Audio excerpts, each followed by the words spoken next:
నీకు వస్తున్న ఆ ఈవిల్ ఎమోషన్స్ ని నువ్వు కంట్రోల్ చేయకపోతే you will die spiritually. Be careful.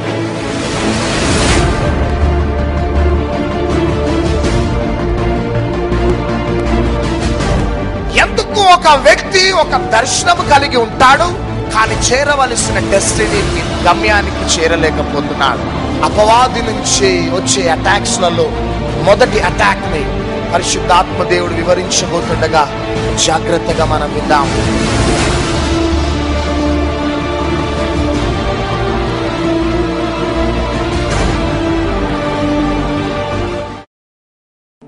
రాజుల 2వ గ్రంథం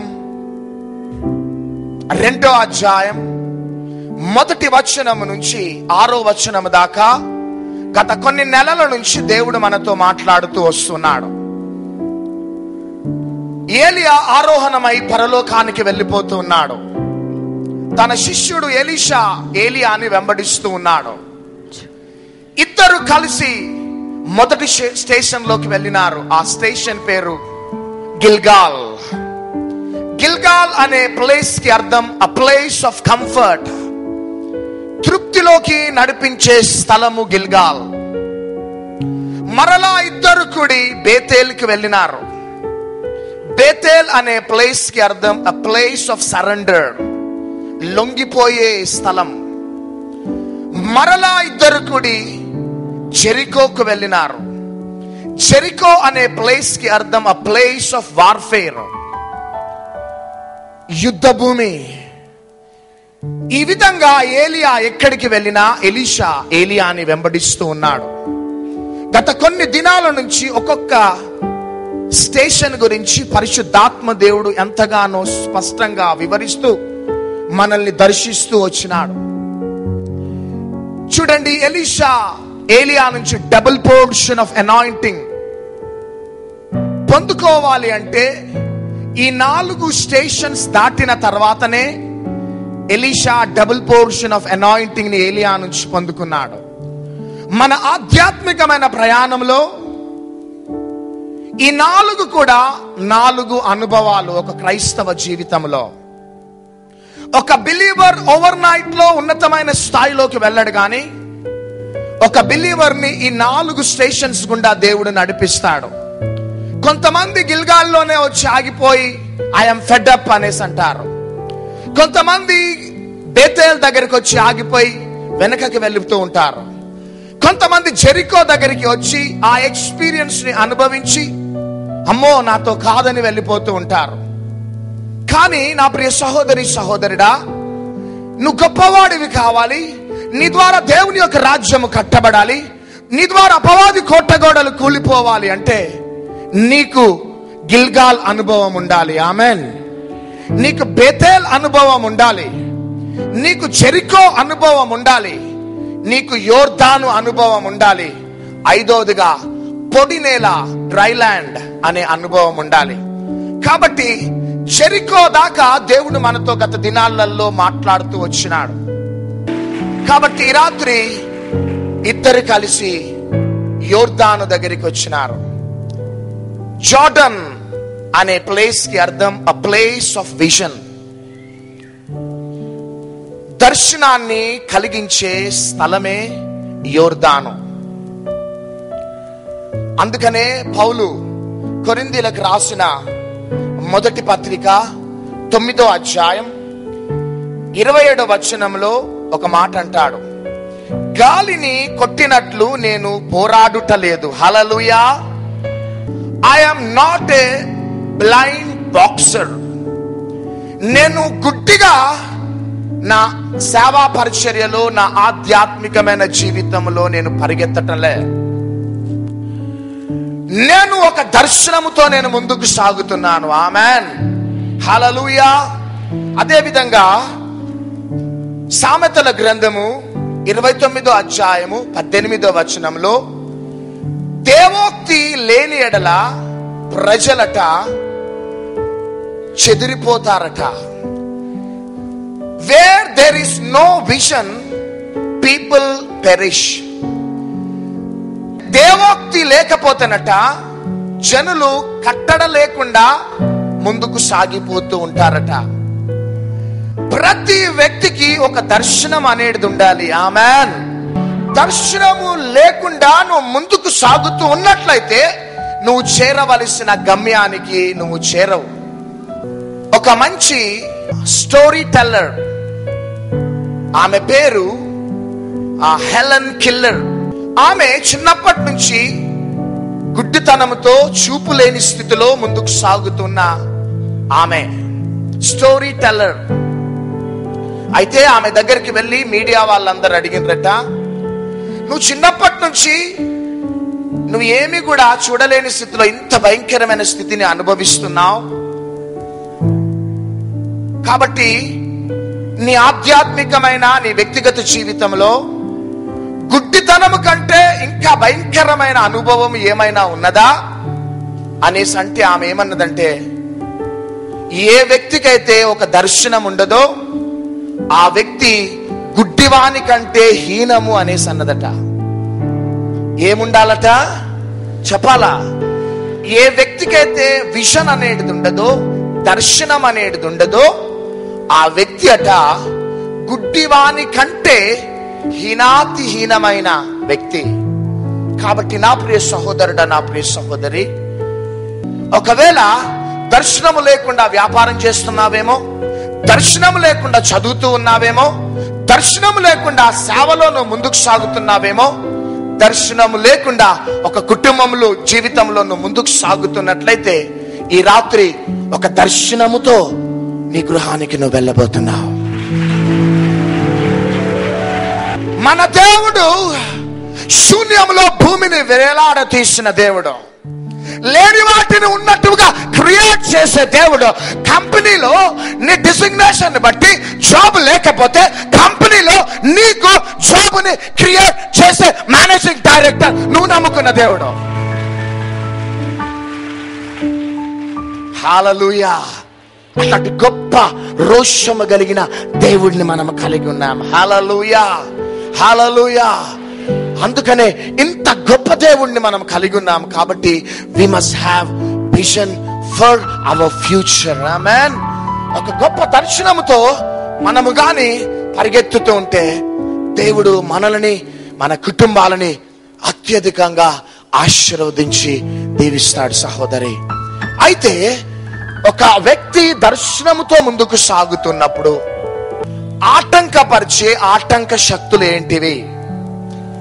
ఎందుకు ఒక వ్యక్తి ఒక దర్శనము కలిగి ఉంటాడు కానీ చేరవలసిన డెస్టినీకి, గమ్యానికి చేరలేకపోతున్నాడు? What are the hindrance?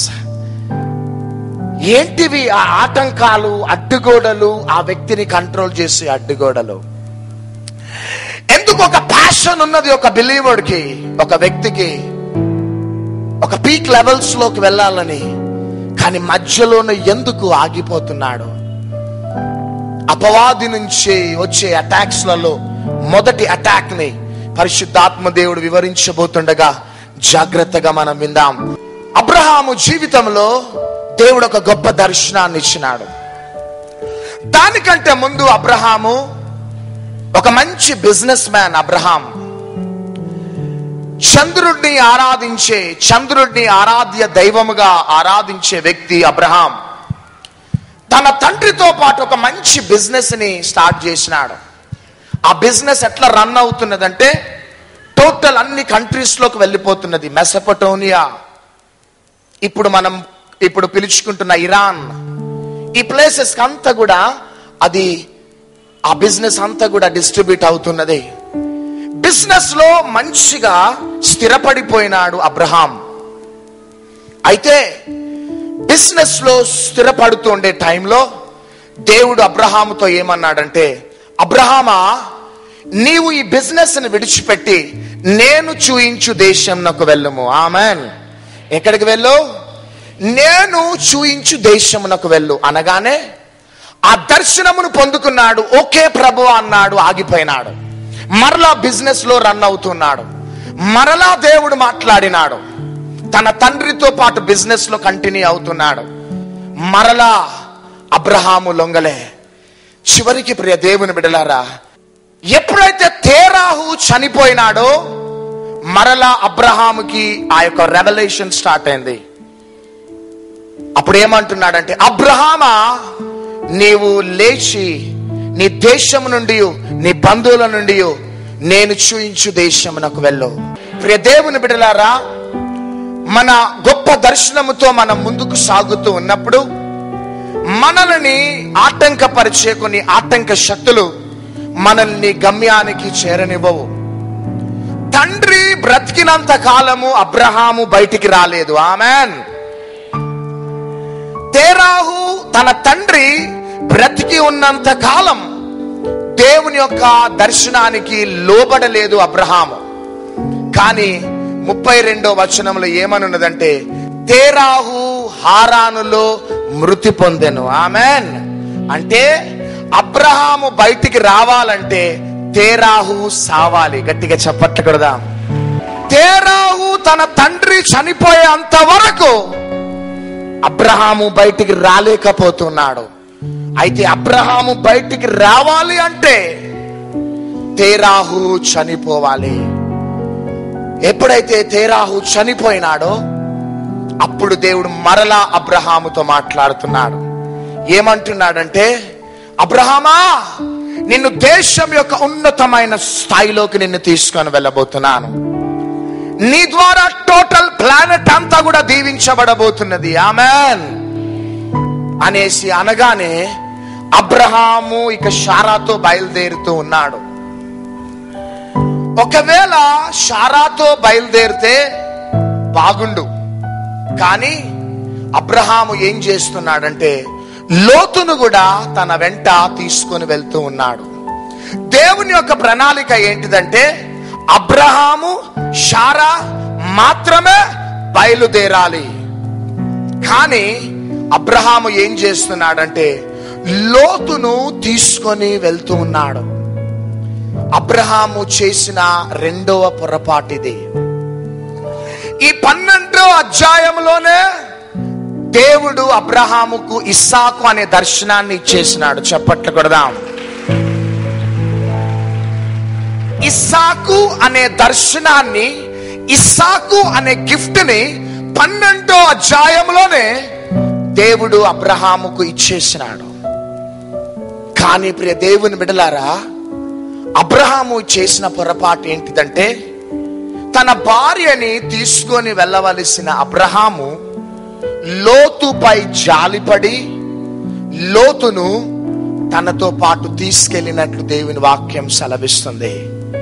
అంటే అబ్రహాము దేవుని యొక్క దర్శనము పొందుకొని ఆ దర్శనము అబ్రహాము జీవితంలో ఫుల్ఫిల్ కావాలంటే అబ్రహాము జీవితంలో చావవలసినవి ఇంకా చావలే. ఈ పాయింట్ ని అందరి మైండ్ లో పెట్టుకోవాలి. తేరాహు ఆటంకంగా ఉన్నాడు, తేరాహు చనిపోయినాడు. కానీ లోతు మీద జాలి పడ్డాడు. చేసిన పొరపాటు అబ్రహాము జీవితంలో చావవలసినవి చావలే. రోమాల శాందర లైరియా కాంక్ష దూరాన నిన్ను దీవించడానికి దేవుడు ఎంతగానో ఆశపడుతూ ఉన్నాడు. అబ్రహాము జీవితంలో మనం చూసుకున్నట్లయితే ఇస్సాకును 12వ అధ్యాయంలో పొందుకున్నాడు. కానీ ఇస్సాకు అనే దర్శనము తన లైఫ్ లో ఫుల్ఫిల్ కాలేకపోతున్నది. ఎందుకు అంటే లోతును తీసుకొని వెళ్తూ ఉన్నాడు. లోతు ఉన్నంత కాలము దేవుడు అబ్రహాముతో మాట్లాడలేకపోతున్నాడు. హల్లెలూయా. లోతు అనే ఆటంకము బ్రతికి ఉన్నంత కాలం అబ్రహాముతో దేవుడు మాట్లాడలేకపోతున్నాడు. ఒక క్రొత్త రెవల్యూషన్ అనేది అబ్రహాముకి ఇవ్వలేకపోతున్నాడు. ఈ రాత్రి లోతు లాంటి బలహీనతలు ఒకవేళ నువ్వు పాలు పోసి పెంచుకుంటున్నావేమో, నీకు దేవునిలో ఎదగాలి, ఉన్నత స్థాయిలోకి వెళ్ళాలనే ఆ బర్నింగ్ డిజైర్ ఉన్నది. కానీ కొన్ని విడిచిపెట్టవలసినవి నువ్వు విడిచిపెట్టలేకపోతున్నావు. సహోదరి సహోదరుడా, కొంతమంది టీవీస్ కి అడిక్ట్ అయిపోయి ఉంటారు, కొంతమంది మూవీస్ కి అడిక్ట్ అయిపోయి ఉంటారు, కొంతమంది సీరియల్స్ కి అడిక్ట్ అయిపోయి ఉంటారు, కొంతమంది లోక సంబంధమైన అలవాట్లకి అడిక్ట్ అయిపోయి ఉంటారు. కానీ వారి అంతరంగంలో దేవుని కోసం ఏదో చేయాలని ఆశపడుతూ ఉంటారు. కానీ నీ జీవితంలో అవి చావనంత కాలము కూడా దేవుడు నిన్ను, నీ కుటుంబాన్ని ఆశీర్వదించాడు. సహోదరుడా, సహోదరి, నా ప్రియ సహోదరి, నా ప్రియ సహోదరుడా, దేవుడు నిన్ను కూడా ఈ రాత్రి దీవించాలనుకుంటున్నాడు. ఆమేన్. What is good, what is evil, అది క్లారిఫై చేసుకోవటానికి దేవుడు నీకు ఆలోచన ఇచ్చినాడు. అంత అమాయకురాలువి, అమాయకుడవు కాదు. నువ్వు ఏం చూడాలో నీకు తెలుసు, ఏమి చూడొద్దో నీకు తెలుసు, ఏ డ్రెస్ వేసుకోవాలో తెలుసు, ఏ డ్రెస్ వేసుకోవద్దో తెలుసు నీకు. You have that knowledge my dear brother. నాకు తెలవదు అనకు. స్పీడ్ లిమిట్ ని నువ్వు కంట్రోల్ చేయకపోతే నువ్వు చనిపోతావు. నీ లైఫ్ లో నీకు వస్తున్న ఆ ఈవిల్ ఎమోషన్స్ ని నువ్వు కంట్రోల్ చేయకపోతే you will die. You will die spiritually. Be careful. చెడు ఆలోచనలు కలిగించే దానిని నువ్వు చంపుకోకపోతే అపవాది నిన్ను నాశనం చేసేస్తుంది. హాగరు ఎంటర్ కాగానే అబ్రహాం అనాలా, ప్రభువా ఇది నీ చిత్తమా అనాలా, కానీ తొందరపడ్డాడు. కానీ 16వ అధ్యాయంలో కూడా హాగరు అబ్రహాము జీవితంలో డిసపియర్ అయింది. గట్టిగా చెప్పట్లు కొడదాం. అప్పుడు 17వ అధ్యాయంలో చూస్తే అబ్రహాము 99 ఏండ్ల గడవాడైనప్పుడు యెహోవా అతనికి ప్రత్యక్షమై, గట్టిగా చప్పట్లు కొడదాం, నేను సర్వశక్తి కలిగిన దేవుడు. గట్టిగా చప్పట్లు కొడదాం. హల్లెలూయా. అంటే యంగ్ ఏజ్ లో బయలుదేరిన అబ్రహాం 17th చాప్టర్కి వచ్చే లోపల ఏజ్ ఎంత అయిపోయింది? 99కి వచ్చేసినాడు. చూడండి, 12th చాప్టర్ లో రిలీజ్ అయిన ఐజక్ ఎప్పుడు అపియర్ అయినాడు చెప్పాలా? 17th చాప్టర్ లో అపియర్ అయినాడు. హల్లెలూయా, హల్లెలూయా. ఎందుకు అంటే ఈ మిగతా చాప్టర్స్ లో అబ్రహాము జీవితంలో చావవలసినవి చావలే. హల్లెలూయా. నీ నా జీవితాలలో కూడా చావవలసినవి చావకపోతే నీ యొక్క బ్లెస్సింగ్స్ అన్ని కూడా పోస్ట్ పోన్ అవుతూ ఉంటాయి. కానీ నువ్వు యంగ్ గర్ల్ గా, యంగ్ బాయ్ గా నీ ఎమోషన్స్ ని కంట్రోల్ చేస్తూ ఉంటూ ముందుకు సాగినప్పుడు దేవుడు షార్ట్ టైం లోనే నిన్ను ఉన్నతమైన స్థాయిలోకి తీసుకుని వెళ్తాడు. ఆమేన్.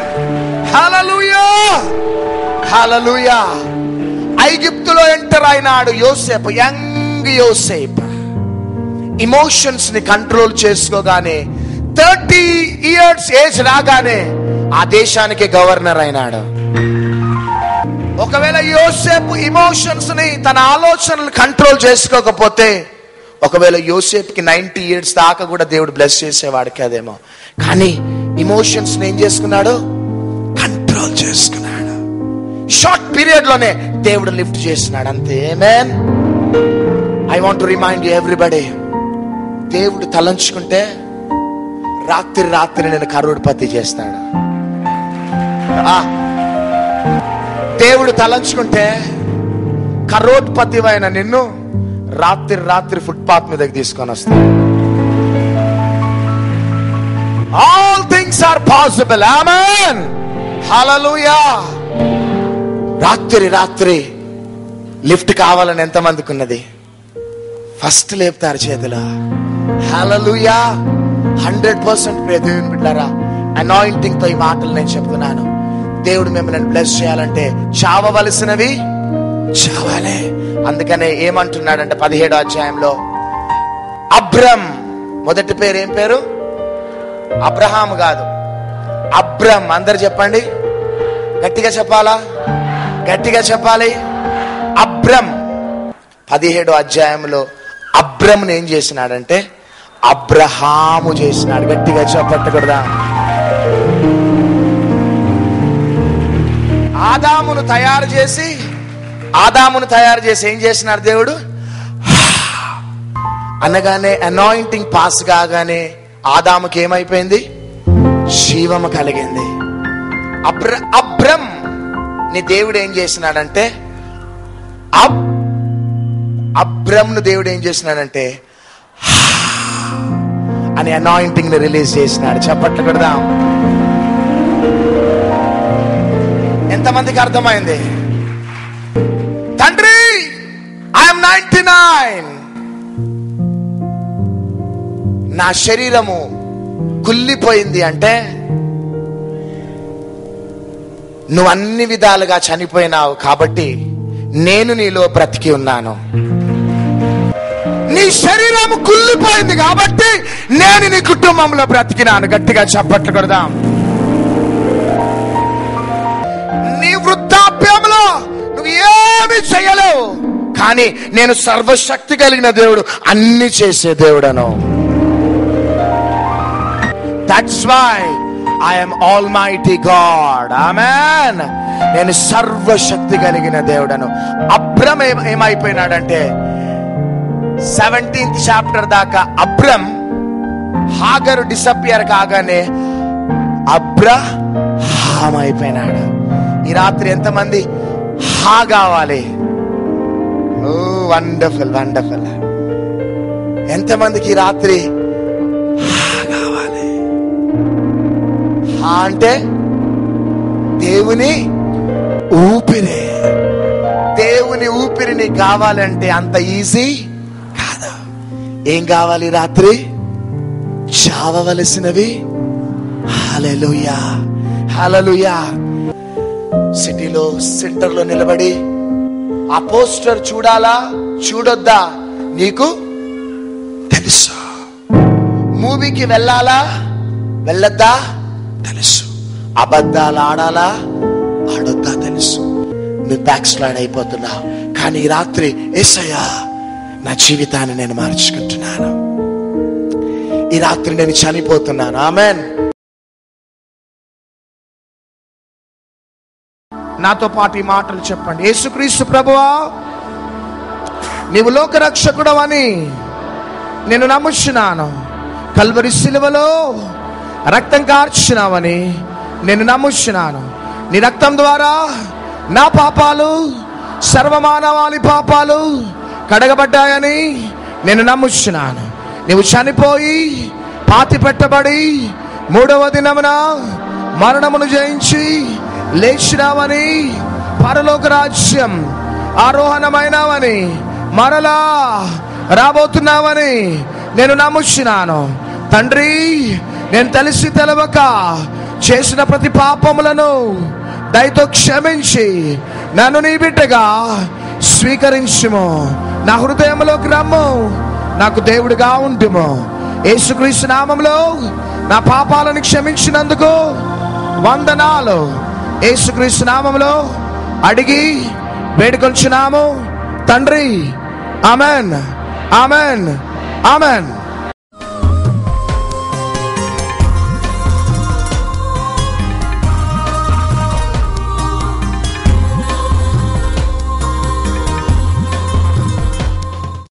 నేను బీటెక్ ఫస్ట్ ఇయర్ చదివేటప్పుడు నాకు కొన్ని సబ్జెక్ట్స్ మిగిలాయి. భయంతో నేను చదవను అనేసి ఇంటికి వెళ్ళిపోయాను. ఇంటికి వెళ్ళిపోయినప్పుడు మా అమ్మ నన్ను ఇట్లా లైవ్ జరుగుతుంది, ఆ లైవ్లో నన్ను కూర్చోబెట్టింది. నువ్వు ఏం భయపడకు, నీ భారం అంతా యెహోవా మీద వేయి, యెహోవాయే నిన్ను ఆదుకొనును అని బ్రదర్ గారు అప్పుడు వాక్యం చెప్పారు. అదే పట్టుకుని నేను ప్రేయర్ చేసుకున్నాను. లైవ్లో కూడా నేను బాగా ప్రేయర్ చేసుకున్నాను. దేవా, నన్ను మంచి పర్సంటేజ్ ఇవ్వకపోయినా పర్లేదు, నన్ను పాస్ చేయి అని కన్నీటితో బాగా ప్రేయర్ చేసుకున్నాను. అలా దేవునిపై భారం వేసుకుని నేను కాలేజీకి వెళ్ళాను. ఇప్పుడు నాకు బీటెక్ అయిపోయింది. నన్ను పాస్ చేయి అన్న దేవుడు నన్ను గొప్పగా ఆశీర్వదించాడు. నాకు 72% ఇచ్చాడు. దేవుడు నన్ను ఎంతగానో గొప్పగా ఆశీర్వదించాడు.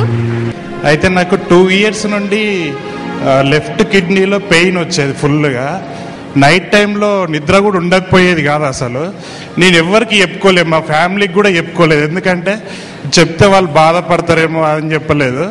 లాస్ట్ వీక్ ప్రవీణ్ అన్న ప్రార్థన చేసినప్పుడు ఆ పెయిన్ అంతా అప్పుడే వెళ్ళిపోయింది. అసలు లాస్ట్ వీక్ నుండి అసలు 2 years నుండి నేను లాస్ట్ వీక్ నుండి ఈ రోజు వరకు హ్యాపీగా నిద్రపోతున్నాను. అసలు పెయిన్ అంతా పోయింది. అసలు బాబుకి last year November 7th current shock కొట్టింది. అయితే చేతులను ఇక్కడ బాగా కాలిపోయినాయి. అయితే అప్పుడు మేము మాకు చెప్పారు మందిరానికి వెళ్ళండి అని. తర్వాత విజయవాడలో మేడం గారు కండక్ట్ చేసిన మీటింగ్కి వచ్చాము. బాబుకి ఇక్కడ నిమ్స్లో చూపించాము. చేతులు లెప్రసీ వచ్చినట్టు గోల్డ్ అన్నీ తెగిపోయి అన్నీ చిన్నవి అయిపోయి అన్నీ ముక్కలు అయిపోయినాయి. నిమ్స్కి వచ్చి మేము చూపిస్తే హోప్లెస్ అని చెప్పారు, ఇంకా చేతులు రావని చెప్పారు.